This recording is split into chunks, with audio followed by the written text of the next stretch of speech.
हरे कृष्णा। भगवद गीता अध्याय 2 श्लोक संख्या 7। कार्पण्य दोष उपहत स्वभाव पृच्छामि तं धर्म सम्मूढ़चेता यश्रेयसा निश्चितं ब्रूहि तन्मे शिष्यस्तेऽहं साधिमां तं प्रपन्नम। अब मैं अपने कृपण दुर्बलता के कारण अपना कर्तव्य भूल गया हूँ और सारा धैर्य खो चुका हूँ।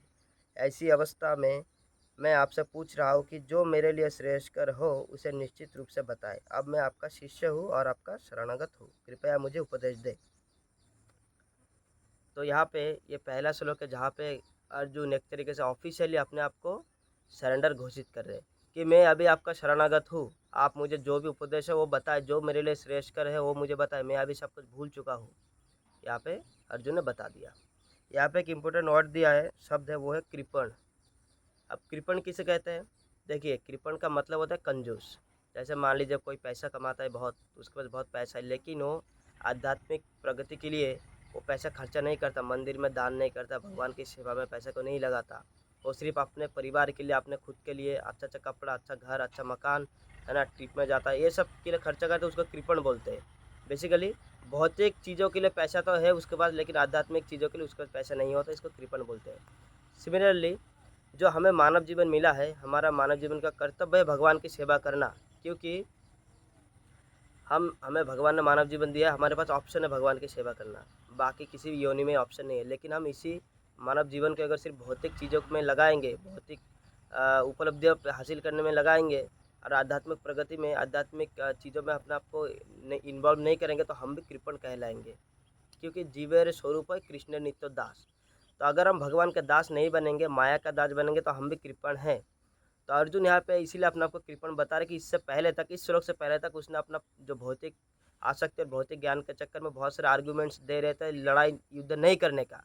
तो ये एक जो लक्षण होता है कृपण का लक्षण होता है। जैसे हम भी कई बार बहाना मारते हैं, मैं मंदिर क्यों जाऊँ, अभी तो मेरे समय नहीं हुआ है, अभी मैं बूढ़ा नहीं हुआ, अभी मैं परिवार के लिए कमाऊंगा, ये सब एक कृपण का लक्षण है, ये बहाना मारते हैं हम लोग।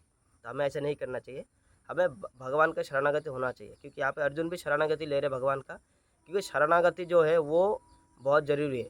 एक कृपण ब्राह्मण तब बन सकते हैं जब वो पूरी तरह से शरणागति हो। शरणागति आपको ऐसे होना चाहिए जैसे कि आप पूरा उनका अपना जीवन समर्पित कर दें, कि वो जो बोलेंगे वही है।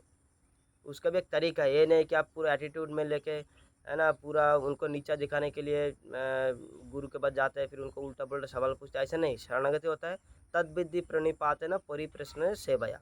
उनके एकदम चरणों में गिर जाना चाहिए कि गुरुजी आप मुझे बताएं मेरे लिए क्या है, मेरे आध्यात्मिक प्रगति के लिए क्या श्रेष्ठ करे, वो मुझे आप बताएं।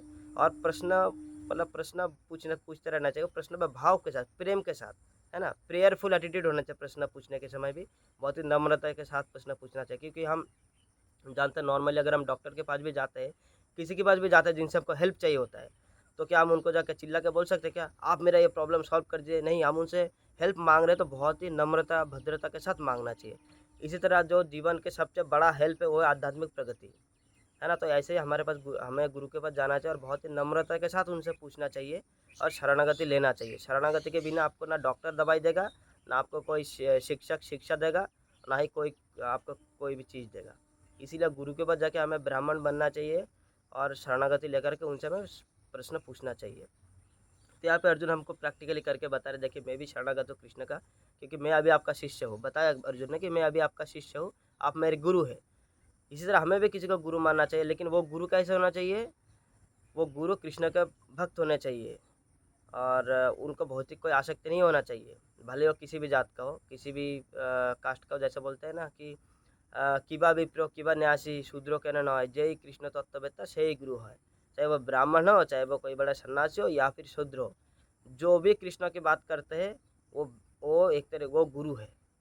कृष्ण से जोड़ता, जो हमको कृष्ण से जोड़ेगा वही गुरु है। तो हमें भी ऐसे गुरु के पास जाना चाहिए, हमें उसको नहीं देखना चाहिए उसका बैकग्राउंड क्या है, काला है, लंबा है, गोरा है, बैकग्राउंड क्या है, पहले क्या था, नहीं नहीं। अभी फ़िलहाल उसका क्या स्टेटस है, फिलहाल अगर वो कृष्ण का भक्त है, प्रामाणिक भक्त है और सच्चा भक्त है और प्रामाणिक गुरु भी है, तो हमें उसके पास जाना चाहिए। जाके उनसे हमारे आध्यात्मिक प्रगति कैसे होगी इस तरीके का सवाल पूछना चाहिए। तभी हमारा जो कृपणता है ये दूर होगा। और इसी कृपण की वजह से, कृपणता की वजह से हम दुर्बल हो जाते हैं। जैसे मान लें मुझे, मेरे मन में कृपणता है कि मैं अपने घर को बड़ा बनाऊंगा, अच्छा पक्का मकान बनाऊंगा, बच्चों का उच्च शिक्षा दूंगा, ठीक है, ये मेरे मन में सोचा है।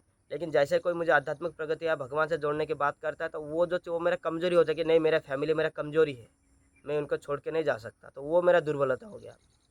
इसी तरह हम कृपण बनते हैं तभी हमारा अंदर दुर्बलता होता है। जैसे हम कृपण से ब्राह्मण बनने की कोशिश करेंगे तो ये सब जो दुर्बलता है भी धीरे-धीरे खत्म हो जाएगा और हम अपने आध्यात्मिक प्रगति में आगे बढ़ सकते हैं। तो यहाँ पे अर्जुन हमें प्रैक्टिकली करके बता रहे हैं कि आप भी अपने गुरु के पास जाइए और भगवान से जुड़िए और भगवान के बारे में उनसे सवाल पूछिए, ताकि आपका ये जो मानव जीवन मिला है, इस मानव जीवन का आप लाभ उठा पाएँ। नहीं तो हमारा जो मानव जीवन भगवान की सेवा के लिए मिला है, हम तो ऐसे पशु की तरह आहार, निद्रा, भय, मैथुन में ख़त्म कर रहे हैं। हमें ऐसा नहीं करना चाहिए। हमें भगवान का शरण लेके अपना आध्यात्मिक प्रगति को बढ़ाना चाहिए। हरे कृष्णा।